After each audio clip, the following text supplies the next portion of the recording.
नमस्कार साथियों, आप सभी का हमारे YouTube चैनल विनय स्टडी केंद्र में स्वागत है। साथियों, आज की इस वीडियो में हम छत्तीसगढ़ सहायक शिक्षक के लिए बाल विकास एवं शिक्षण शास्त्र से संबंधित बहुत ही महत्वपूर्ण एमसीक्यूज क्वेश्चन लेकर आए हैं। यदि आप हमारे चैनल पर पहली बार आए हैं तो प्लीज़ चैनल को सब्सक्राइब कीजिएगा, पास में लगे बेल आइकन को प्रेस कीजिएगा ताकि आने वाले जितने भी वीडियो हैं उनके नोटिफिकेशन आप तक पहुँचती रहे। यहाँ से आप सब्सक्राइब कर सकते हैं।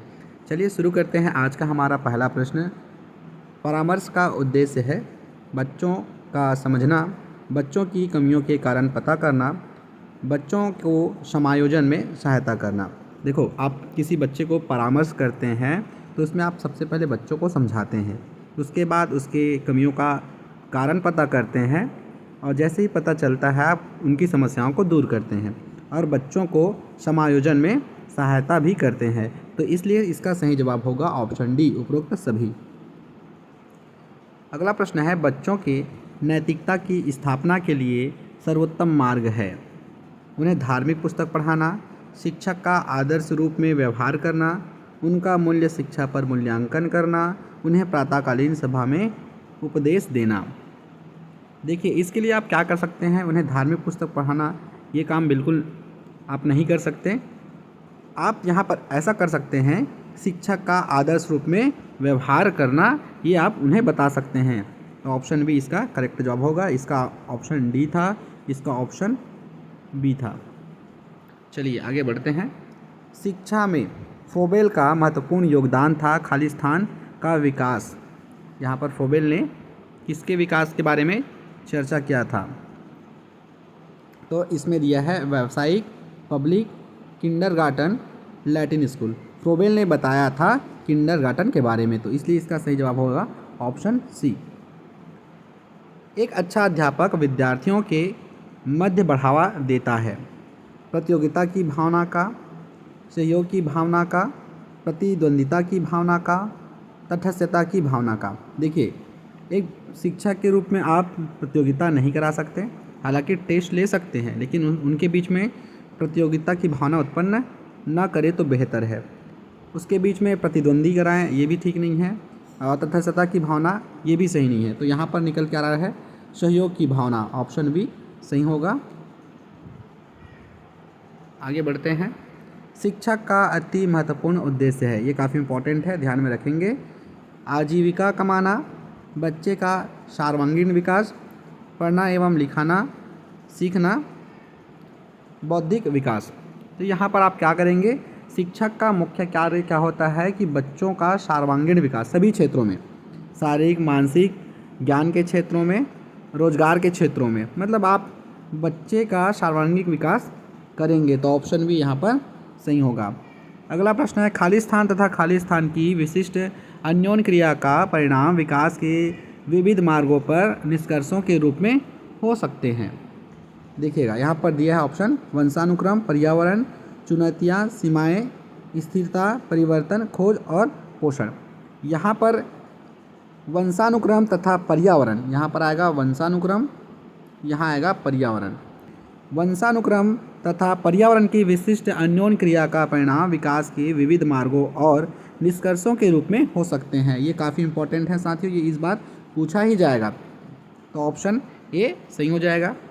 भारत सरकार की कंप्यूटर आधारित अधिगम प्रक्रिया के माध्यम से छात्रों को सिखाने के लिए आईटी स्कूल योजना वर्ष खाली स्थान में शुरू किया गया।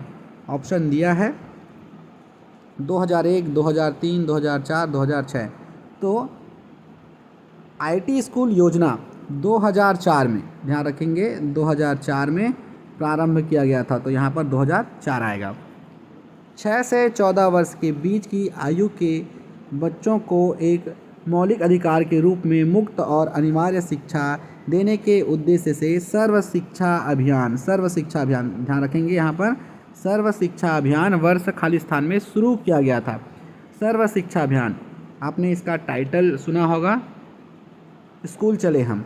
तो ये जो है वर्ष 2000 में शुरू किया गया था, 2001 में शुरू किया गया था स्कूल चले हम, सर्व शिक्षा अभियान।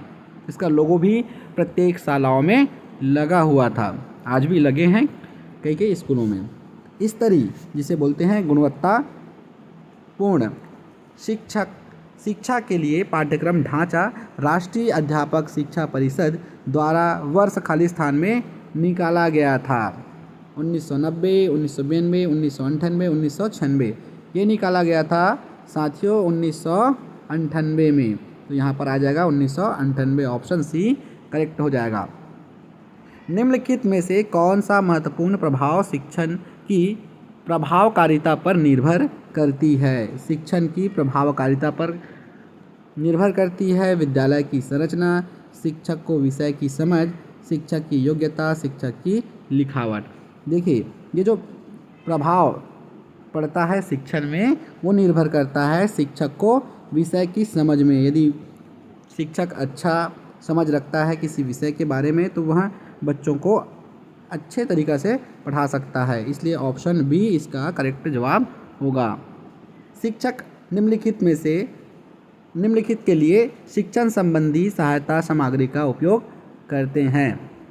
छात्रों को प्रभावित करने के लिए, ऐसा तो नहीं है कि किसी छात्र को प्रभावित करने के लिए सहायक सामग्री निर्माण करते हैं। शिक्षक को रोचक बनाने के लिए, छात्रों को एकाग्रचित करने के लिए, ये भी सही नहीं है।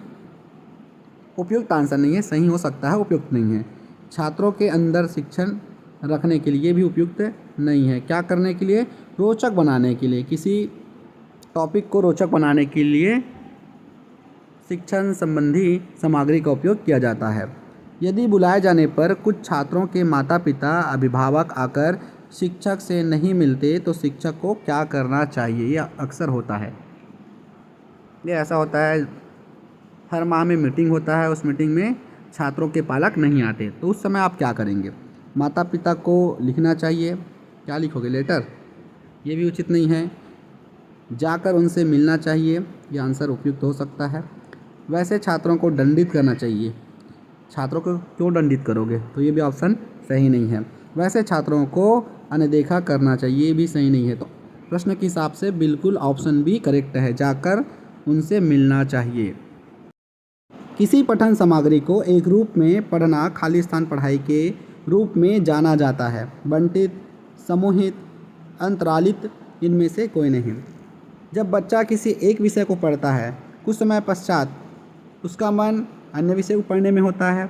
जैसे हिंदी पढ़ रहा है, हिंदी पढ़ने के बाद उसका मन हुआ सामाजिक विज्ञान पढ़ने का, सामाजिक विज्ञान पढ़ने के बाद उसका मन हो गया विज्ञान पढ़ने का।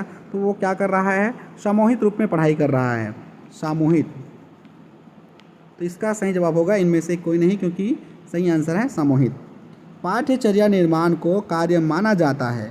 एक नेमी कार्य, एक विशेषज्ञता कार्य नहीं, एक अत्यधिक विशेषज्ञता कार्य, एक महत्वपूर्ण कार्य नहीं। तो इसका सही जवाब होगा ऑप्शन सी, एक अत्यधिक विशेषज्ञता कार्य।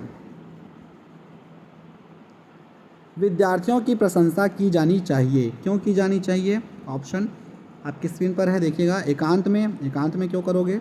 अलग से बुलाकर क्यों करोगे? एकांत में, अलग से, दोनों एक ही प्रकार का हो गया और ये नहीं होगा ऑप्शन, सही ऑप्शन नहीं होगा। व्यक्तिगत रूप में, ये तीनों एक ही हो गया, तो ऐसा नहीं करना चाहिए। लोगों के बीच में करोगे तभी उसका कॉन्फिडेंस बढ़ेगा। तो ऑप्शन सी इसका सही जवाब होगा।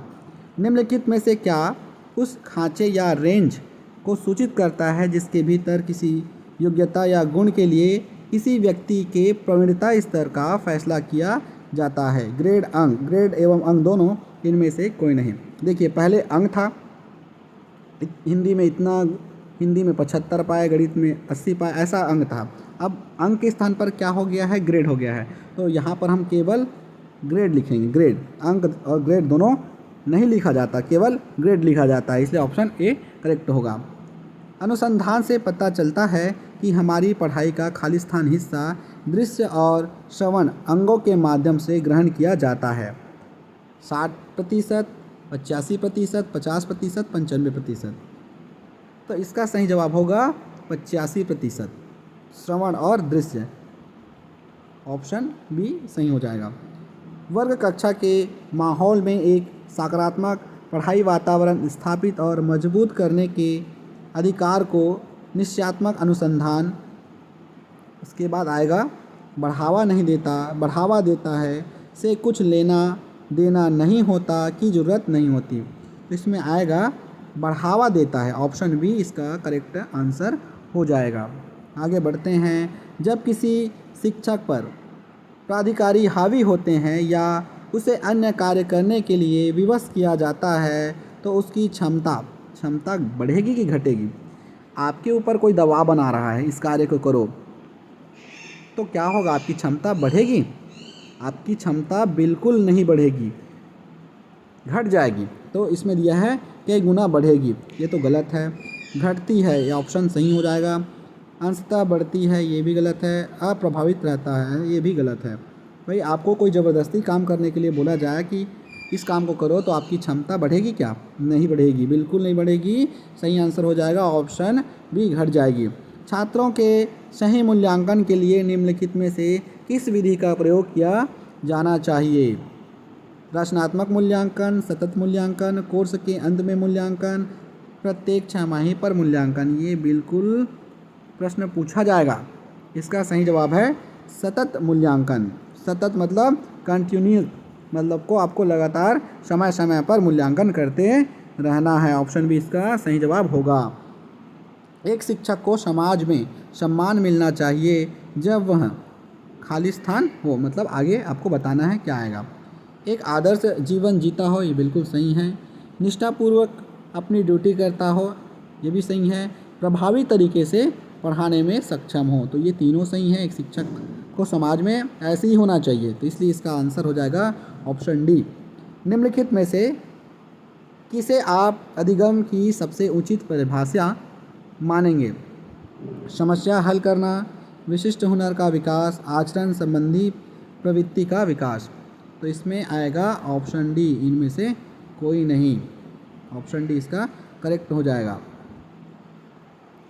कोई व्यक्ति एक प्रभावी तरीके से एक हुनर कैसे सीख सकता है? अवलोकन करके, सुन करके, पढ़ करके, खुद करके। अवलोकन करके आप उतने प्रभावी ढंग से नहीं सीख पाओगे, सुन करके भी आप नहीं सीख पाओगे क्योंकि कुछ समय बाद आप उसको भूल जाओगे। पढ़ करके पढ़ोगे, कुछ समय याद रहेगा, फिर भूल जाओगे। खुद करोगे ना, तब आप सीख जाओगे। प्रभावी ढंग से आप हुनर प्राप्त कर सकते हो, तो ऑप्शन डी इसका सही जवाब होगा। वर्णमाला की पहचान खाली स्थान वर्ष की आयु में शुरू होती है।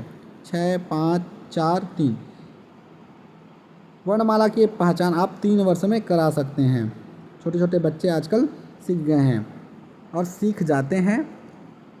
विद्यार्थियों में सामाजिक विकास विकसित करने हेतु एक अध्यापक को चाहिए कि वह जाने विद्यार्थियों के व्यक्तिगत रुचियों को। नहीं, व्यक्तिगत रुचि को जानकर आप क्या करोगे? विद्यार्थियों के शारीरिक विकास को, शारीरिक विकास से भी इफेक्ट नहीं पड़ेगा। विद्यार्थियों के सभी पक्षों का, हाँ सभी पक्षों को जानना जरूरी है। ऑप्शन सी इसका सही जवाब होगा। ये ऑप्शन नहीं होगा, ये 3 तो ऐसे ही कट जाएगा, बचा आपके पास सी। शब्द आइडेंटिकल एलिमेंट, समान तत्व, निम्न से गहन संबंध रखता है। समान परीक्षा, सहयोगियों से ईर्ष्या, अधिगम स्थानांतरण, समूह निर्देशन। इसका सही जवाब होगा अधिगम स्थानांतरण। ऑप्शन सी इसका सही जवाब होगा। स्फूर्ति अवस्था कहा जाता है शैशवावस्था, किशोरावस्था, प्रौढ़ावस्था, बाल्यावस्था। स्फूर्ति अवस्था जिसमें बालक ऊर्जाओं से भरे होते हैं, उसे कहा जाता है बाल्यावस्था को। वातावरण वह बाहरी शक्ति है जो हमें प्रभावित करती है, किसने कहा है? काफ़ी इंपॉर्टेंट प्रश्न है, परिभाषा से प्रश्न पूछे जाते हैं। वुडवर्थ, रॉस, एनास्टसी, इनमें से कोई नहीं। वातावरण वह बाहरी शक्ति है, ये कहा था रॉस ने, तो ऑप्शन बी इसका सही जवाब होगा। संवेदना ज्ञान की पहली सीढ़ी है, यह कथन है। मानसिक विकास है, शारीरिक विकास है, ध्यान का विकास है, भाषा का विकास है। संवेदना ज्ञान की पहली सीढ़ी है, यह मानसिक विकास है, तो ऑप्शन ए इसका सही जवाब होगा। मानव विकास के संबंध में कौन सा कथन गलत है? विकास पूर्वानुमेय होता है, विकास सामान्य से विशिष्ट की ओर होता है, विकास रेखीय होता है, विकास निरंतर होने वाली प्रक्रिया है। विकास पूर्वानुमेय होता है, ये तो सही है। विकास सामान्य से विशिष्ट की ओर होता है, ये भी सही है। विकास निरंतर होने वाली प्रक्रिया है, ये भी सही है। गलत पूछा गया है, विकास रेखीय होता है, रेखीय नहीं होता, विकास रेखीय होता है, ये इसका सही जवाब होगा। धन्यवाद दोस्तों। वीडियो कैसा लगा कमेंट करके बताइएगा। वीडियो को ज़्यादा से ज़्यादा लाइक कीजिएगा, शेयर कीजिए, कमेंट कीजिएगा और अभी तक सब्सक्राइब नहीं किए हैं तो प्लीज़ सब्सक्राइब ज़रूर कर दीजिएगा। धन्यवाद।